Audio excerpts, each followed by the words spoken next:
ননদের হলুদ সন্ধ্যার জন্য 5 ভাবি মিলে কি বাজার করলাম তা থাকছে আজকের ভিডিওতে। আসসালামু আলাইকুম সবাই কেমন আছেন? আমি ইতি আবারও চলে আসলাম আপনাদের সাথে নতুন একটি ভিডিও শেয়ার করতে। তো চলেন আজকের ভিডিওটা শুরু করা যাক। 5 ভাবি মিলে বের হয়েছিলাম ননদের ক্ষীরের খঞ্চার বাজার। প্রথমেই চলে আসি আমরা শাড়ির দোকানে। সেখান থেকে শাড়ি নেওয়ার পর অনুষ্ঠানের জন্য যা যা লাগবে সবকিছু একসঙ্গে বাজার করে নেওয়ার পরিকল্পনা করলাম। আর ভাবিদের সঙ্গে বাজারে বের হলে বাজার করার পাশাপাশি হাসাহাসি এবং অনেক গল্প চলে। তবে আজকে কিন্তু আমাদের কাজও কম ছিল না। গায়ে হলুদ আর হলুদ সন্ধ্যার জন্য সুন্দর সুন্দর জিনিস পছন্দ করে নিতে হলো। এরপর গেলাম ফুলের বাজারে, কারণ হলুদ সন্ধ্যার সাজসজ্জা তো ফুল ছাড়া হবেই না। তারপর শুরু হলো খাবারের বাজার। মিষ্টি, ডেজার্ট সবকিছুই নিতে হবে, কারণ বিয়ে বাড়ির অনুষ্ঠান মিষ্টি না হলে কি চলে। তারপর ফলের বাজারও করে নিলাম। তারপর নিলাম ঝাল এবং ফাস্টফুড কিছু আইটেম। 5 ভাবির একটাই ননদের বিয়ে বলে কথা, বেশি বেশি আইটেম তো থাকা লাগে। এরপর একটার পর একটা প্রয়োজনীয় বাজার করতে করতে দেখলাম আমাদের বাজারে পুরো ব্যাগ ভরে গেছে এবং আমাদের বাজারের ব্যাগগুলো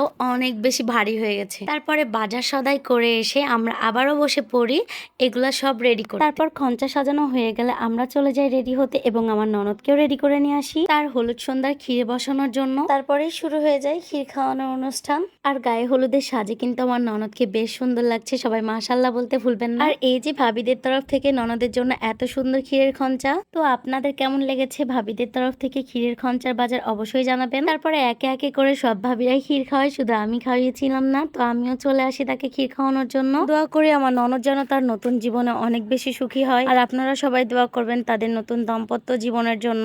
আর এই দিক দিয়ে কিন্তু আমরা বৌমারাও অনেক বেশি লাকি যে এমন একটা ফ্রি মাইন্ড ফ্যামিলি পেয়েছি যেখানে কোনো কিছু করতে হলে নির্দ্বিধায় করতে পারি, ভাবতে হয় না। আর সবাই মিলে একসাথে থাকলে তো আমরা ভীষণ মজা করি। তো আপনাদের কাছে কেমন লেগেছে আজকে সম্পূর্ণ ভিডিওটি অবশ্যই জানাবেন। সবাই ভালো থাকবেন, সুস্থ থাকবেন। আল্লাহ হাফেজ, আসসালামু আলাইকুম।